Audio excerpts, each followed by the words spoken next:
Yeah, you want a whole lot of yes, I love this. I like it, excitement, and a lot less of just, it's okay. Welcome to Spark Joy, the podcast dedicated to celebrating the KonMari method and the transformative power of surrounding yourself with joy and letting go of all the rest. With your hosts and certified KonMari consultants, Kristyn Ivy and Karin Sochi. And now, here's the show. Does it spark joy? A simple but powerful question which serves as the foundation for the KonMari method. I mean, those two words, they're rooted so deeply in KonMari tidying and the KonMari lifestyle that we decided to make that phrase the title of our podcast. So we really care about this idea, and we're so excited to talk to you about it today in this episode. We'll discuss what spark joy truly means and how to apply it to your tidying event. We'll share practical tips on how to build your own personal awareness of joy and how to apply this concept to your decision making. The term will start to become a part of your vocabulary, and you'll see joy everywhere. We'll break this idea down for you in just a second, but we first want to jump in and do a joy check. So, Karin, what's sparking joy for you these days? Well, hi, Kristyn. I'm so happy to be getting ready for Thanksgiving and planning a trip home to see my family in Kansas City. This year, all of my side of the family will be together. All of the brothers and sisters, nieces and nephews, everyone will be in the same place, which almost never happens. So I'm expecting a lot of just loud craziness and fun, and it should be a great time. I'm also really loving packing these days because it takes almost no time at all. I know where everything is, and once it's all packed, I can find things. So there's that. So, Kristyn, what's going on with you? Well, I'm also super excited about the holidays. I'm heading to Virginia for both Thanksgiving and Christmas. Usually I just can make it there for one or the other, but this year I'm going there for both because one of my friends is getting married over the Thanksgiving holiday. So I'm excited to see all of my friends across Northern Virginia and Maryland and DC, and I just want to take time to recharge and prepare for the new year. I also just recently saw my brother and my sister-in-law, and I too loved how I spent maybe 20 minutes packing my suitcase for that trip. And it was super great to see them and my sister-in-law's family, who I don't get to spend a whole lot of time with. And they are expecting. So I'm excited to be an aunt come February. Oh, so that's really joyful. Thank you. Have fun. Weddings are fun. Yes, they are. So now that we've had our joy check, let's get down to this business of this joy sparking idea. What does this truly mean? So first, it might help to know how Marie Kondo explains his concept of spark joy. In Japanese, the word that's used is Tokimeku, and it translates into the English phrase spark joy. And it means to flutter with a little thrill in the same way that we describe how our hearts can flutter with joyful emotion when something makes us happy or excited. The practice is to pay attention to how your body reacts when you're holding your possessions. For example, when an item sparks joy, you can see Marie's face light up, and you can see a lightness and contentment to her entire being. Marie demonstrates this concept by picking up an item and hugging it close. You may have seen her do this in videos on YouTube, and we'll be sure to include some of the links in our show notes. Yeah, I always tell my clients the best thing really about the KonMari method is that it gives you the permission to keep any and everything you want, as long as it sparks joy. There's no specific number of things you need to keep, specific type of things you need to keep. It's all up to you to figure that out. Now, I also tell them that the worst thing about KonMari at times can be that it gives you the permission to keep everything that sparks joy. You don't want to fall into that trap of, kind of misusing or abusing that rule and making broad stroke decisions about what sparks joy. The goal is to create harmony between you, your possessions, and your home. So, for example, in this idea, if your home is just packed to the ceiling with things that you really believe spark joy, then there's still a problem, because obviously you want to be able to live in harmony with the things that you own and not feel overwhelmed by them. So it's important to determine what exactly sparks joy, and that's what we'll try to do during our episode. Yeah, it's all about boundaries. Your home is presenting you with a certain amount of space. It's not about trying to force fit bins and other shelving units and furniture onto your home in order to accommodate your things. You want to start with what really truly matters, what sparks joy. And the way we can ground that and make sure that you're working within the boundaries of your home is to consider your vision as the context for your tidying event. So if you're struggling with coming up with a vision for your ideal lifestyle and living environment, we suggest that you head on over to episode 5 of Spark Joy. We took a deep dive into how to create your vision, so that would be a great refresher for you. And just remember that KonMari is very future focused. So if you're asking yourself, does this item spark joy and fit within the vision for the quality of life you've envisioned for yourself in the future, then you're all set. You're on track. So again, we always come back to this idea of vision. It's so important in KonMari and just kind of the touchstone that we always return to. And so let me tell you about an example for me regarding my vision for the future. And that includes getting better at yoga. I know that it's really important to me that as part of my yoga practice, I have what I consider to be cute yoga clothes that fit well and that are very functional. And when I did my KonMari organization tidying festival, I piled up all of my yoga clothes, everything that I had at the time, and I picked up each one, and I tried to think about whether I liked the way it looked, whether I liked the way it looked on me, and whether or not it was in good condition. And then I thought about how often I actually chose to wear it. So, for example, I had some things that were cute, but I just didn't feel they just weren't comfortable. Or I had things that were really comfortable, but they were really sloppy. So I found myself just pushing them aside and picking something else. So when something was just right, I knew that it was something that I should keep because I could see myself wearing it. I knew that I would wear it and that it would help me enjoy my yoga classes. So on the other hand, when I picked up something that was like a little worn or sloppy, I tried to think about whether or not it really supported my vision for the future. And so kind of making that decision-making process, going back and forth and thinking about all aspects of the item really helped me to know what to keep and what to let go of. And I think more importantly for the long term, it really helped me in my shopping for the future, because I recognize that this was an area that I really felt good about investing money into. In other words, buying some things, putting the money into buying some cute things that I really liked, because this was an area that was important to my vision. And I then started avoiding my previous practice of sometimes just buying the cheapest things because it's just yoga clothes. And instead focusing on buying some things that I really loved. Yeah, I love that. I also have put fitness first lately, and I've had to really examine my workout clothes once again. And everything sparked joy, but the numbers were off, I found. And that didn't spark joy. So in my vision, I only like doing laundry once a week. That's it, on the same day. So usually on a Sunday or a Saturday. So what was happening was I only had 4 yoga pants, and they were high quality. I loved everything about them, but there was only 4 pants, and I was working out 6 days a week.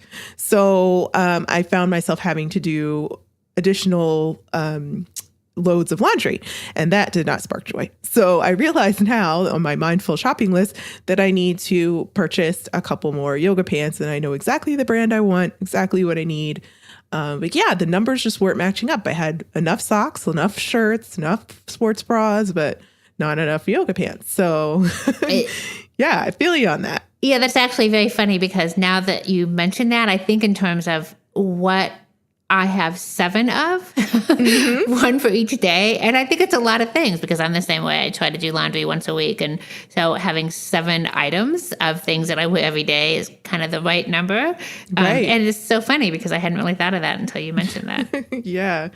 It was really annoying me recently, and I figured it out, though. I figured out what the problem was. So now I can just move forward with the solution. But Yep. yeah. So I can share the example that I have, which is actually around the vision of my ideal living environment. That's something else to consider when you're thinking about your vision. It's kind of twofold, where it's the vision for your life and also the vision for your space.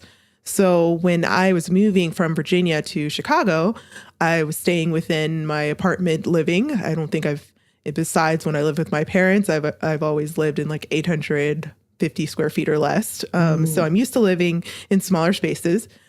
And I had a very clear vision of what I wanted my space to look like. It was very easy for me to come up with that, of course, because I spent 4 years of my life studying interior design. So came naturally to me. But so I wanted to make it super specific. So I decided that I wanted my space to feel really grown up, chic, but extremely comfortable and eclectic as well in the design theme. I wanted the space to be dotted and highlighted by sentimental items that represented my family's legacy. So only like the most important things and items that represented major milestones in my life. And I wanted someone to walk in who's like a complete stranger and just enter my home and get who I am immediately and just understand what I'm all about.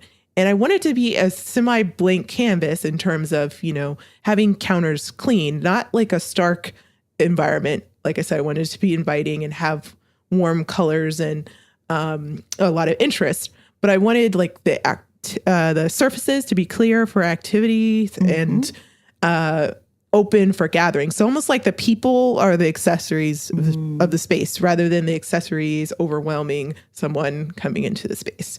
So I was very clear on this vision, and everything I selected moving forward had to fit in that framework. And I can give you an example. So my great grandmother, she, even in her 90s, was making ceramic pottery. Wow. And I have one of her pieces that was my absolute favorite that I always used to comment on. And when she passed, my aunts passed that piece down to me. So that piece is the centerpiece of my dining room table.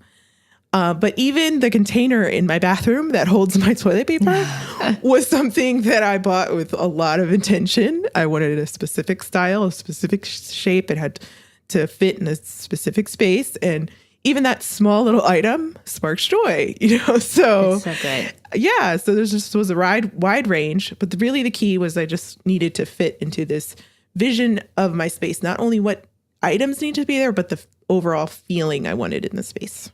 Well, I love the way that you said all of the items in your home have been chosen so thoughtfully. I love this idea that things in your home have a story. Yes. And that has also been really important to me. I mean, I think it's great to go and just buy beautiful things and create kind of a designed environment. But I also really love this idea that, whatever you have in your home, whatever you choose to surround yourself with actually is thoughtful and meaningful. So I really do love that. Yeah. So as a review, to recap what we were just discussing, this whole idea of how to decide how things fit into your future vision for yourself, does it move you closer to your future goals? Does this item fit into the future vision of your best life? Or is it just merely okay? Yeah, you want a whole lot of yes, I love this. I like it, excitement, and a lot less of just, it's okay. Whenever my clients make that motion or that sound, I always stop them and say, no, that's not really what we want. We want you to smile when you see this item, whether it be a book or paper or a paper clip or a pen or a shirt or furniture item. It does not matter what it is. Even the little things, we want maximum impact of joy. So the expression on the face tells it all. Exactly. So it's important to remember, if everything is important to you, or if everything that crosses your path sparks joy, then nothing is truly important. So it's important that we want those joyful items and those priority joy items to really shine. So it's important to keep that joy bar very high. And that's the way you make things in your home look super intentional, no matter how many there are or where they are. It's important to you, so they stay. And you really want to consider how comfortable you are with making decisions. So if you feel like decision making is a burden when you have a large quantity of things, you can cut back on the amount of items until it's a good fit for you. Mm-hmm. So while you're holding an item, say a book in your bookcase, you may feel a very positive reaction in your body because you love what is contained in the book. You love the feel of the book in your hands. You love the way that you're able to return to the book again and again. And if everything about the book makes you feel glad that you own it, if you feel happy that you have it in your life, that is a good way to determine that something is continuing to spark joy for you. So, but on the other hand, if you bought the book and you never got around to reading it, or if you read only a part of it and never really got around to or felt like returning to it, maybe this book has already served its purpose in your life. Maybe you were only meant to read a part of the book. Maybe whatever was contained in that part was what you needed to read. Or maybe the act of just purchasing the book or receiving it was the role the book held in your life. If you feel guilt or anxiety when you hold it, maybe this book is not serving you in your vision for the future. And the beautiful thing about what happens right after you release the book is you allow for a more important, more obviously joyful book to shine more. Right. And you invite and create space for maybe another super joyful book to come into your life, whether it be through something you see on social media that you would like, that encourages you to buy, a new book by a new author, or maybe the next time you're in the bookstore, you'll land on something that now can fill that void in your house. Well, and not only that, but then you're also, by letting go of the book that has served its purpose, you are allowing that book to go on to serve a purpose for someone else. Exactly. That's such a beautiful thing. And again, it just all comes down to gratitude. But before we talk more about gratitude, I want to loop back and just really reiterate how you can actually keep your joy bar high. So I always recommend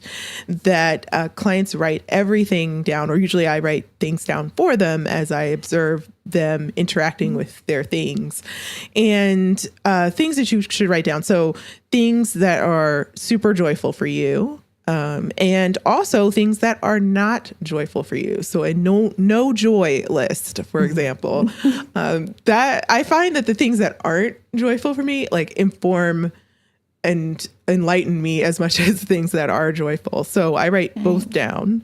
And also this is a great time to do an inventory of those things that come up, that ripped shirt that you never took to the tailor, or that book that you've been meaning to cut, one page out of and then maybe discard. So it's great to keep a mindful shopping list and also a project list as you're working through your categories. So that gives you a great base to, one, maybe declutter the number of things you need to take care of after your tidying's complete. Or, whenever you run to the store, you'll now be guided to bring things into your home that, really truly matter and things that you really truly need.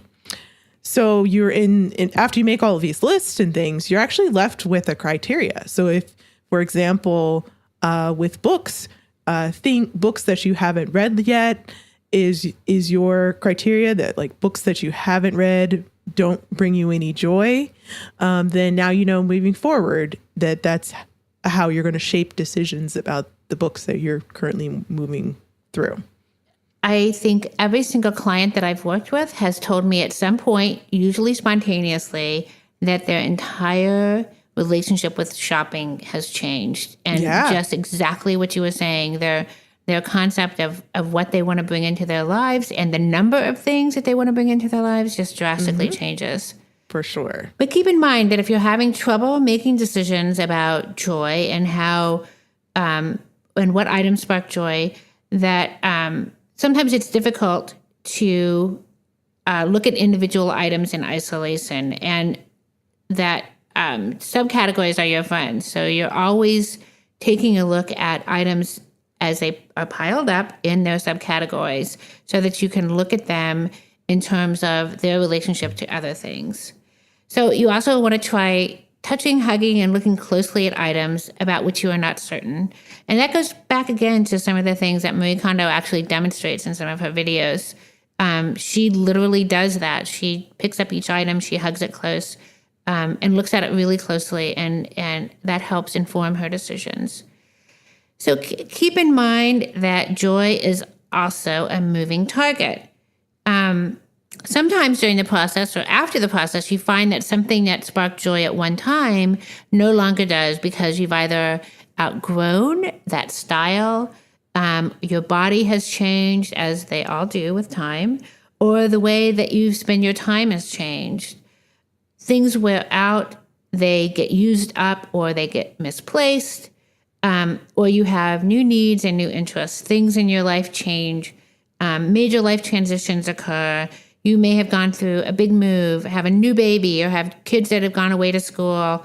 And just many things in our homes come and go. That's just the nature of life. Things are transitory.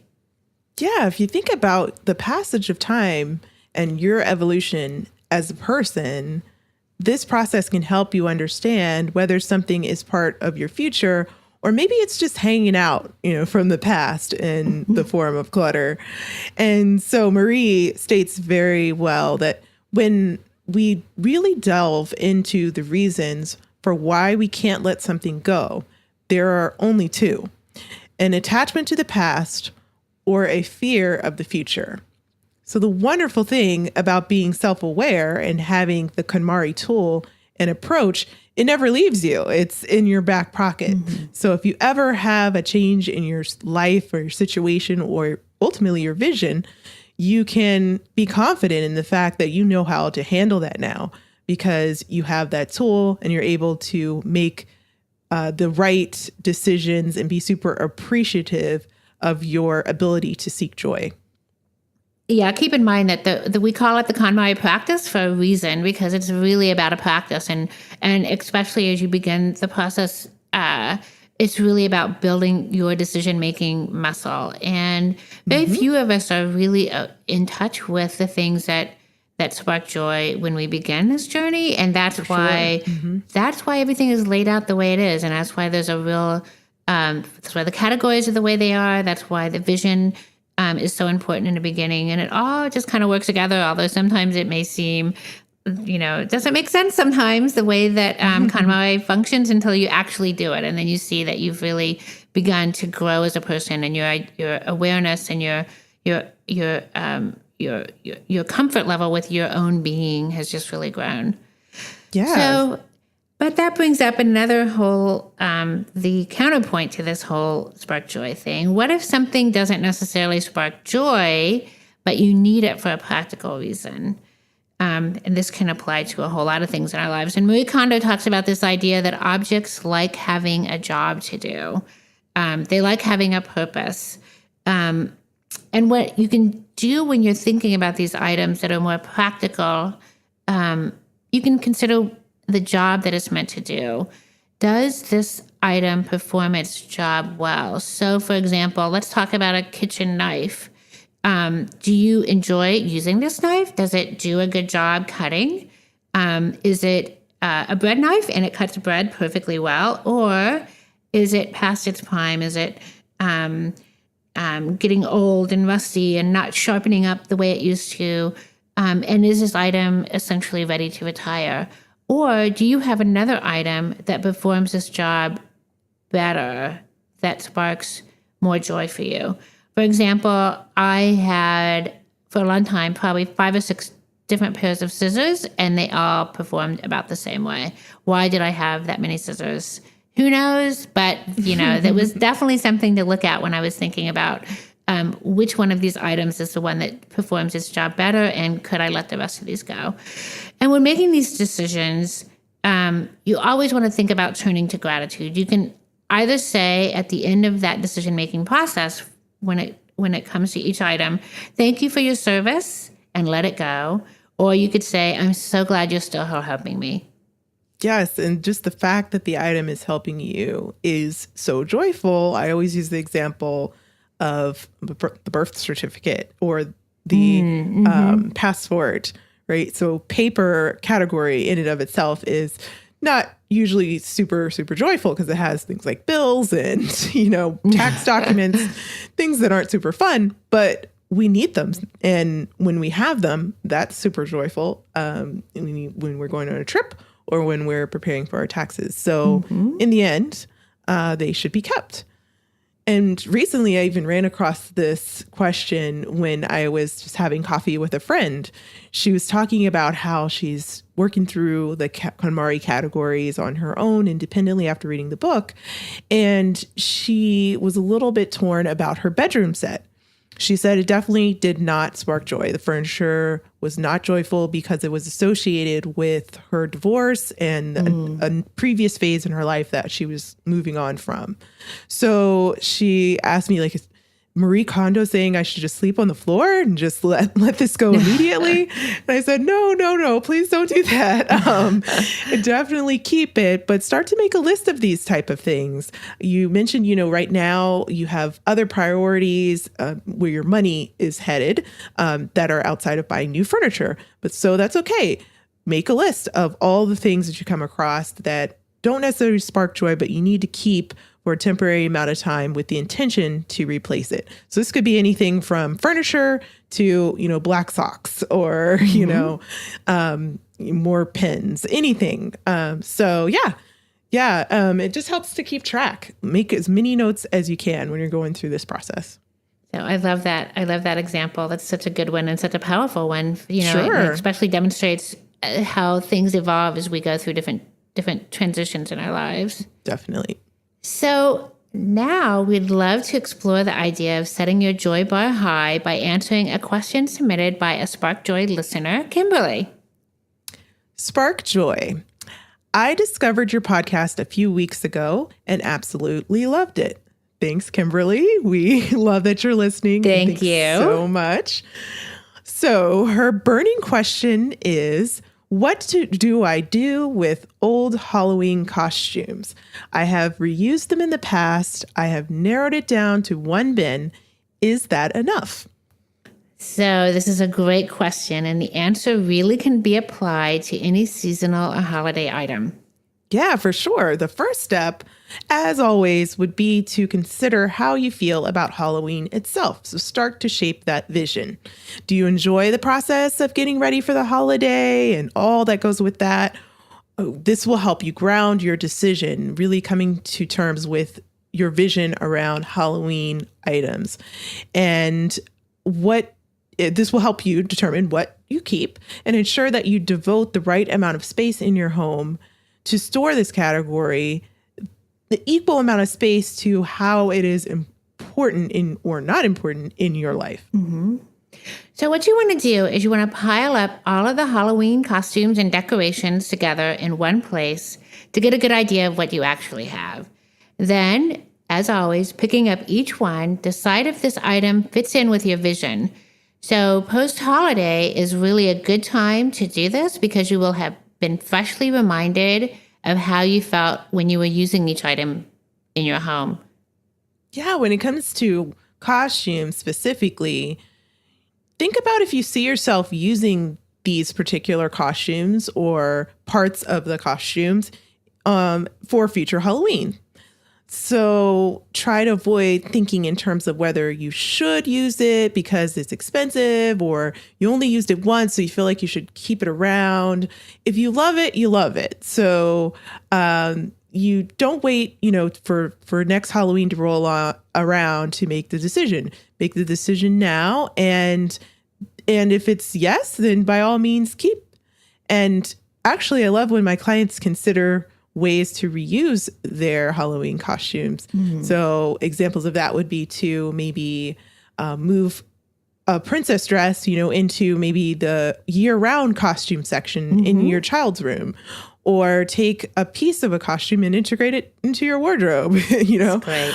So there's always opportunities to repurpose, but ultimately you just want to make the decision now if it sparks joy and it fits into your vision of what Halloween means to you.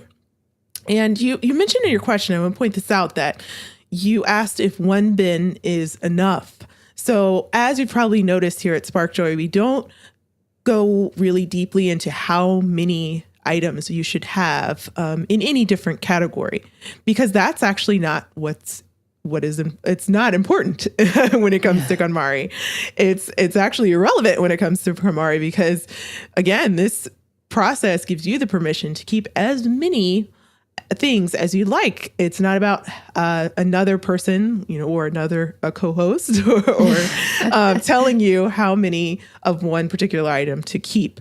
So you have the opportunity to determine what's enough based on the significance of this holiday in your life. So, for example, I have a client who loves Halloween. She has a great big house and she has a great big basement space that is perfect for haunted houses. So every year she has a haunted house for her community. Her kids get involved, her neighbors get involved, and it's a big deal. So when we came across this category, she ended up keeping what other people might think as a lot of Halloween costumes. But it was clear to her that it was important in her vision to hold on to things. So for example, she had one bin just for skulls, but we made it work. We came up with a number that she was comfortable with, and we moved those items actually to the attic because the space where they were being stored was where she wanted to put a future in-home gym. So yeah, it's just one big puzzle, and you just move things around until they make sense. And so keep in mind what we're saying basically is that the amount of space you devote to this or any category really circles back around to whether the future value of this item fits in with the amount of storage you're devoting to it. So if you can store your Halloween items and still feel joyful in your home, then that's the right amount of space, and you've found your Halloween click point. We wish you the best of luck, Kimberly, and we would love for you to give us an update. Please tag us on Instagram, Facebook, or Twitter with your progress. So as a recap, use this opportunity of tidying to determine what joy means to you and learn about yourself through the process. Shape your personal criteria that's associated with what crosses the threshold of your home moving forward. And remember to keep your joy bar high. Yes, if it makes you happy, then the right choice is to keep it confidently, regardless of what anyone says. That's one of my very favorite Marie Kondo quotes. For sure. So now we want to hear from you. Tell us your burning tidying questions or share stories about how KonMari has impacted your life.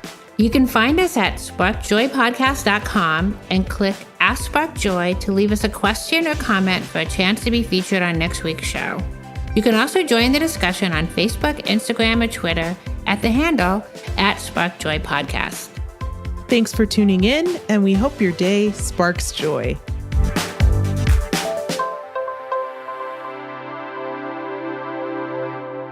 Thank you for listening to Spark Joy with your host, Kristyn Ivy of For the Love of Tidy in Chicago and Karen Sochi of the Serene Home in New York City. Spark Joy, the podcast, is not endorsed by or affiliated with KonMari Media Incorporated. The opinions expressed on this episode represent the views of the co-hosts and guests alone and do not represent the corporate position of KonMari Media Incorporated or the KonMari consultant community.